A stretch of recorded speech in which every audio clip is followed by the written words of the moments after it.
la lettre de Saint Paul aux Romains, l'apôtre aux non-juifs exprime son désir que les Juifs voient le salut offert gratuitement en Jésus-Christ, qu'ils deviennent jaloux, se repentent de leurs péchés et redeviennent le peuple de Dieu, car Dieu avait créé les Israélites comme étant son peuple.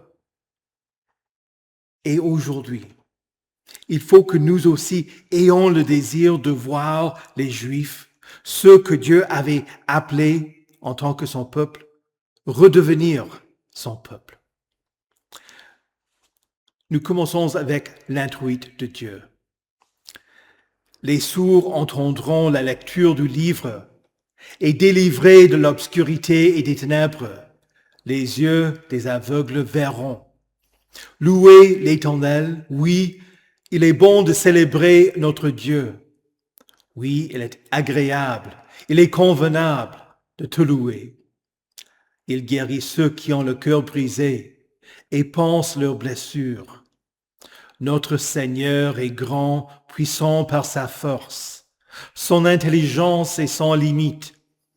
L'Éternel soutient les malheureux, mais il abaisse les méchants jusqu'à la terre. L'Éternel prend plaisir en ceux qui le craignent, en ceux qui s'attendent à sa bonté. Au nom du Père et du Fils et du Saint-Esprit. Amen.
Prions le Seigneur. Que les oreilles de ta miséricorde, ô Seigneur, soient attentives aux prières de tes humbles serviteurs, et pour qu'ils puissent obtenir leur demande, donne-leur de demander des choses qui te soient agréables. Par Jésus-Christ, ton Fils, notre Sauveur, qui vit et règne avec toi et le Saint-Esprit, un seul Dieu, maintenant et pour les siècles des siècles. Amen. Écoutez avec respect et recueillement les lectures pour ce 12e dimanche après la Trinité. Tout d'abord l'Ancien Testament dans le livre du prophète Ésaïe au chapitre 56, le verset 1 et les versets 6 à 8. Voici ce que dit l'Éternel. Respectez le droit et pratiquez la justice, car mon salut est sur le point d'arriver et ma justice est prête à se révéler. Quant aux étrangers qui s'attacheront à l'Éternel pour lui rendre un culte, pour aimer son nom, pour être ses serviteurs, tous ceux qui respecteront le sabbat au lieu de le violer et qui resteront attachés à mon alliance, je les amènerai sur ma montagne sainte et je les réjouirai dans ma maison de prière. Leurs holocaustes et leurs sacrifices seront acceptés sur mon autel, car mon temple sera appelé une maison de prière pour tous les peuples. Déclaration du Seigneur, de l'Éternel, de celui qui rassemble les exilés d'Israël. J'en rassemblerai d'autres en les ajoutant à lui, aux siens déjà rassemblés. Ici prend fin la lecture de l'Ancien Testament. Écoutez également l'Épître de Paul aux Romains au chapitre 11, les versets 13 à 15 et 29 à 32. Je vous le dis, à vous qui êtes d'origine non-juive, en tant qu'apôtre des non-juifs, je me montre fier de mon ministère, afin, si possible, de provoquer la jalousie de mon peuple et d'en sauver quelques-uns. En effet, si leur mise à l'écart a entraîné la réconciliation du monde, que produira leur réintégration, sinon le passage de la mort à la vie ? En effet, les dons et l'appel de Dieu sont irrévocables. De même que vous avez autrefois désobéi à Dieu et que vous avez maintenant obtenu grâce à cause de leur désobéissance, de même ils ont maintenant désobéi afin d'obtenir eux aussi grâce à cause de la grâce qui vous a été faite, car Dieu a enfermé tous les hommes dans la désobéissance pour faire grâce à tous. Ici prend fin la lecture de l'Épître. Écoutez enfin l'Évangile de Matthieu, chapitre 15, les versets 21 à 28. Jésus partit de là et se retira dans le territoire de Tyr et de Sidon. Alors une femme cananéenne qui venait de cette région lui cria « Aie pitié de moi, Seigneur, fils de David. Ma fille est cruellement tourmentée par un démon. » Il ne lui répondit pas un mot. Ses disciples s'approchèrent et lui demandèrent « Renvoie-la, car elle crie derrière nous. » Il répondit « Je n'ai été envoyé qu'aux brebis perdues de la communauté d'Israël. » Mais elle vint se prosterner devant lui et dit « Seigneur, secours-moi. » Il répondit « Il n'est pas bien de prendre le pain des enfants et de le jeter aux petits chiens. »« Oui, Seigneur, dit-elle, mais les petits chiens mangent les miettes qui tombent de la table de leur maître. » Alors Jésus lui dit « Femme, ta foi est grande. Sois traitée conformément à ton désir. » À partir de ce moment, sa fille fut guérie. Ici prend fin la lecture de l'Évangile. Heureux ceux qui écoutent la parole de Dieu et qui la gardent. Confessons notre foi. Je crois en Dieu, le Père Tout-Puissant, Créateur du ciel et de la terre. Je crois en Jésus-Christ, son Fils unique, notre Seigneur, qui a été conçu du Saint-Esprit et qui est né de la Vierge Marie. Il a souffert sous Ponce Pilate, il a été crucifié, il est mort, il a été enseveli, il est descendu aux enfers. Le troisième jour, il est ressuscité des morts, il est monté au ciel, il siège à la droite de Dieu, le Père Tout-Puissant, et il viendra de là pour juger les vivants et les morts. Je crois au Saint-Esprit, la Sainte Église universelle, la communion des saints, la rémission des péchés, la résurrection de la chair et la vie éternelle. Amen.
Prions. Reçois favorablement les paroles de ma bouche et les sentiments de mon cœur, ô Éternel, mon rocher et mon libérateur. Amen. Saint de Dieu, précieux et bien-aimé, que la grâce et la paix vous soient données de la part de Dieu notre Père et de notre Seigneur et Sauveur Jésus-Christ. Amen. Certains chrétiens ont renoncé à l'idée d'évangéliser les Juifs. Certains pasteurs évangéliques interprètent les textes concernant les derniers temps et le retour du Christ. Et ils affirment que Dieu pourvoira à une autre voie de salut pour les Juifs que celle qui est offerte par Jésus-Christ. Et ils ont tort. Quant à l'Église catholique, en 2015, elle a publié un document qui dit que l'Église rejette par principe toute mission institutionnelle auprès des Juifs.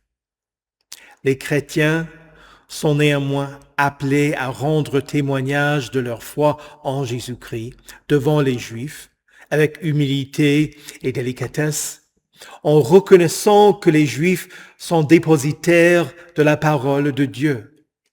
Et en gardant toujours présent à l'esprit l'immense tragédie de la Shoah, c'est-à-dire de l'Holocauste.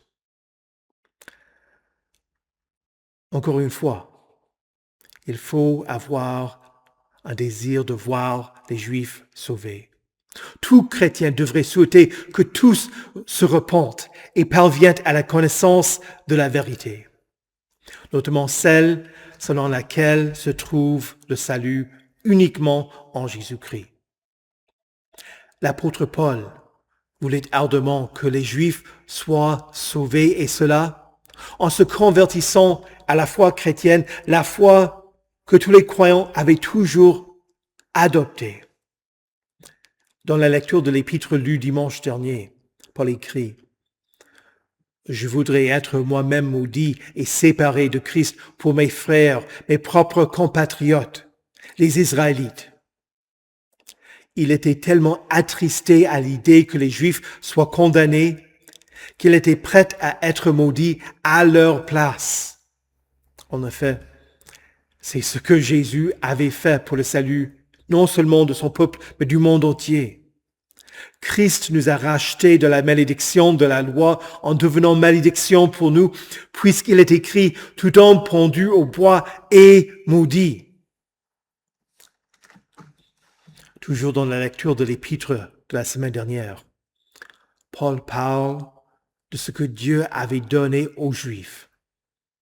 C'est à eux qu'appartiennent l'adoption, la gloire, les alliances, la loi, le culte, les promesses et les patriarches. C'est d'eux que le Christ est issu dans son humanité, lui qui est au-dessus de tout. Dieu béni éternellement. Amen. La raison pour laquelle j'en parle, c'est que Paul dit dans l'épître du jour que les dons et l'appel de Dieu sont irrévocables.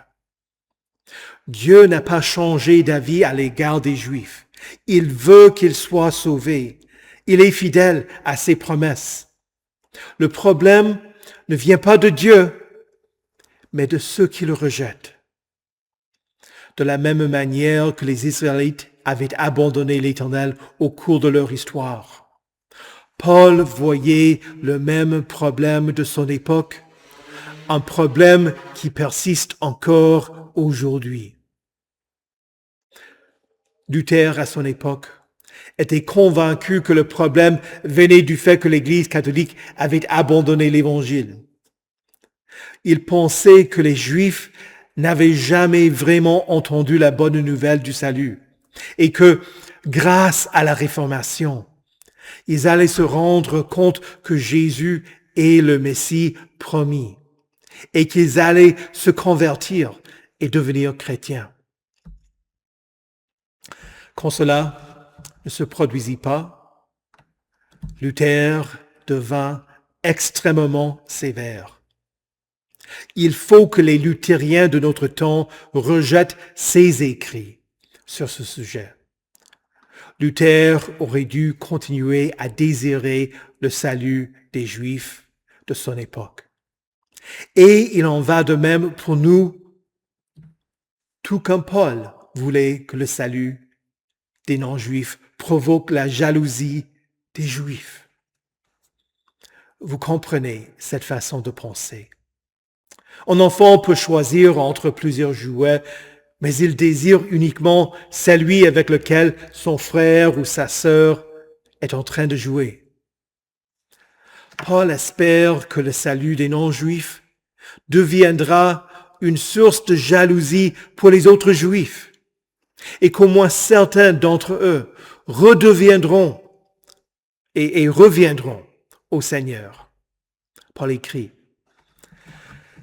si leur mise à part a entraîné la réconciliation du monde, que produira leur réintégration, sinon le passage de la mort à la vie? Dieu a mis à part la lignée d'Abraham afin que s'accomplisse sa promesse. Toutes les familles de la terre seront bénies en toi. Le monde entier est réconcilié avec Dieu par la venue du Christ. Au début du chapitre 11 de la lettre aux Romains, Paul utilise l'illustration d'un arbre auquel sont greffées des branches d'olivier sauvage pour parler de l'inclusion des non-juifs en Christ. Il s'ensuit qu'il est d'autant plus naturel que les branches de l'olivier d'origine y soient greffées de nouveau et que les Juifs aient encore davantage accès à Christ, leur source. Et donc, pour les Juifs, leur réintégration à l'arbre a pour effet le passage de la mort à la vie, de la même manière que nous avons été unis à la vie du Christ. Ainsi, nous entendons que les dons et l'appel de Dieu sont irrévocables. Bien que la majorité des Juifs rejettent Christ, cela ne veut pas dire que Dieu les a rejetés. Les dons faits aux Israélites leur appartiennent toujours. Il en va de même pour leur appel. Dieu est fidèle. Ce n'est pas que les nations soient le plan B de Dieu au cas où son peuple l'abandonnerait. Non. Son peuple d'Israël devait être une lumière pour les nations. Par exemple, Ésaïe écrit: « Il arrivera dans l'avenir que la montagne de la maison de l'Éternel sera fondée au sommet des montagnes. Elle s'élèvera au-dessus des collines et toutes les nations y afflueront. » Et encore, l'Éternel dit par le prophète Ésaïe: « Je te garderai et je t'établirai pour que tu sois l'alliance du peuple, la lumière des nations. » Dieu a choisi Israël comme étant son peuple, non pas parce qu'il était supérieur aux autres, mais pour lui manifester sa grâce. Les Juifs ont désobéi, en particulier en complotant contre Jésus et en le crucifiant. Voilà la désobéissance à laquelle Paul fait référence dans notre texte. Par cette désobéissance, les non-juifs ont obtenu grâce. Mais les non-juifs ont eux aussi désobéi à Dieu. Ce n'est pas que les chrétiens soient supérieurs aux juifs, car nous avons tous désobéi à Dieu.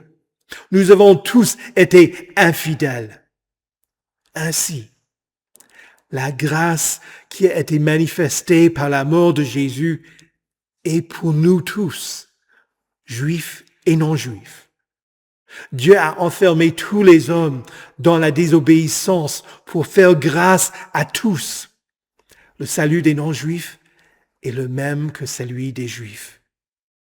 Les chrétiens qui sont d'avis qu'ils ne doivent pas désirer le salut des juifs, ou bien qui pensent que les juifs ont une autre voie de salut que celle qui se trouve en Jésus-Christ, ont tort.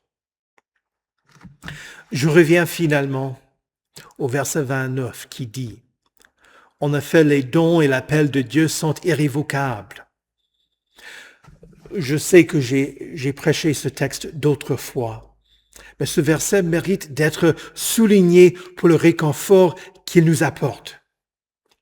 Commençons par le mot irrévocable.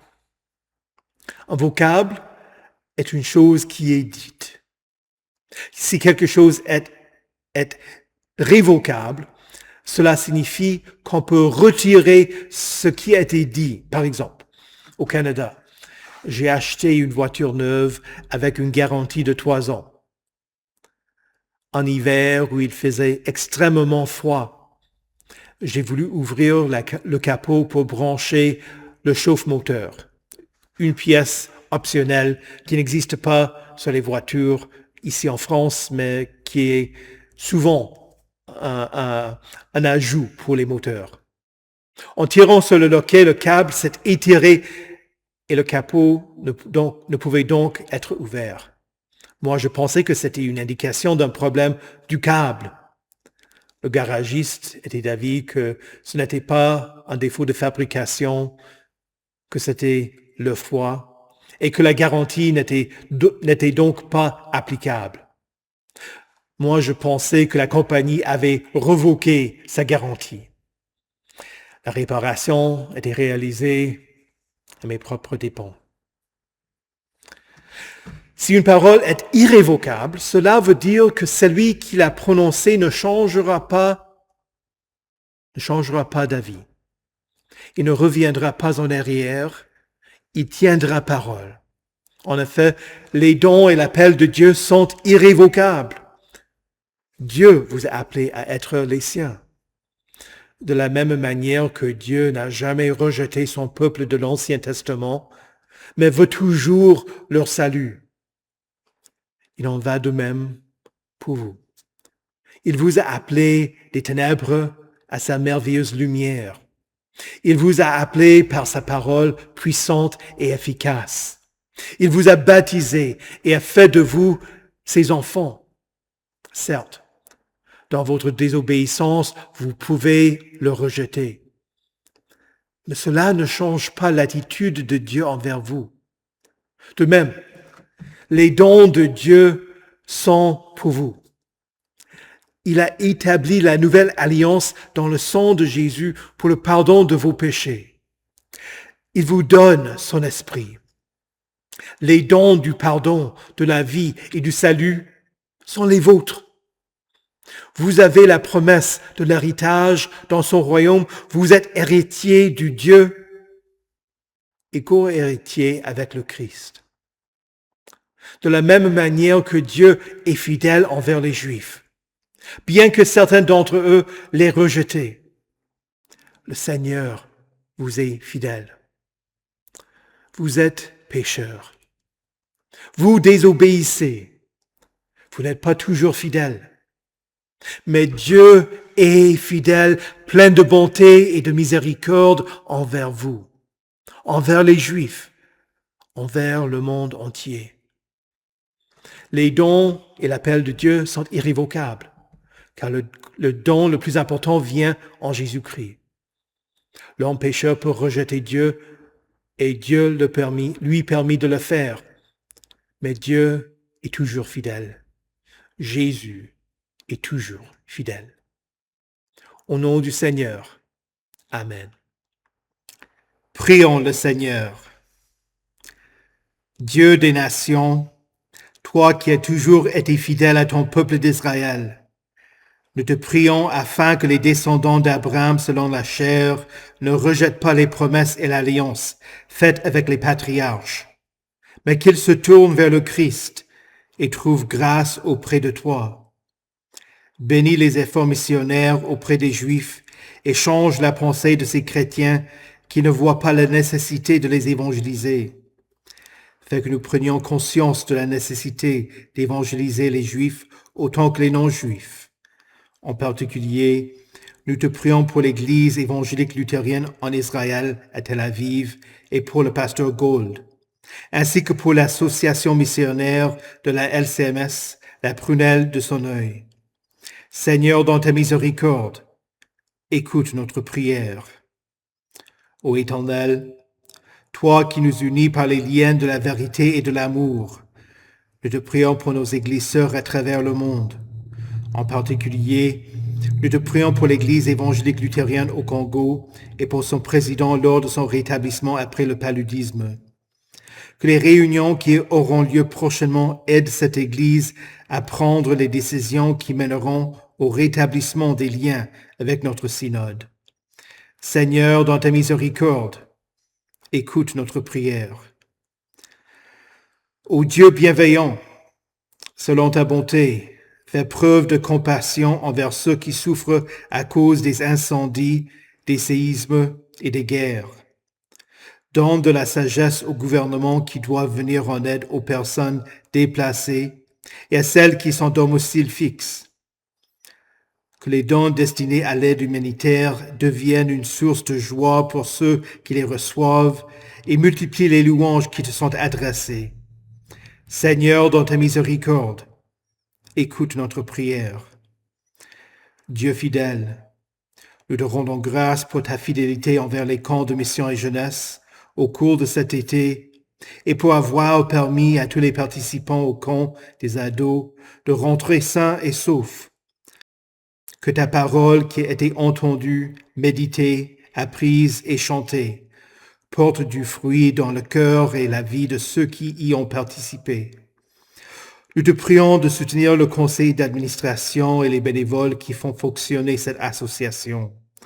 Seigneur, dans ta miséricorde, écoute notre prière. Dieu propice, nous te rendons grâce pour la pluie de ces derniers jours. Viens en aide aux agriculteurs qui souffriront à cause de la sécheresse et pourvois aux besoins des éleveurs qui n'auront pas assez de foin pour nourrir leurs troupeaux. Bénis les efforts de solidarité et de partage entre les agriculteurs pour protéger leur activité. Finalement, fais de nous un peuple reconnaissant qui te reconnaît comme la source de notre pain quotidien. Seigneur, dans ta miséricorde, écoute notre prière. Dieu de grâce, entends nos prières pour nous-mêmes et pour nos proches, pour ceux qui sont blessés, malades ou souffrants, pour ceux qui sont loin de toi, pour ceux qui sont à la recherche d'un emploi, ainsi que pour toute autre personne que nous nommons maintenant dans notre cœur.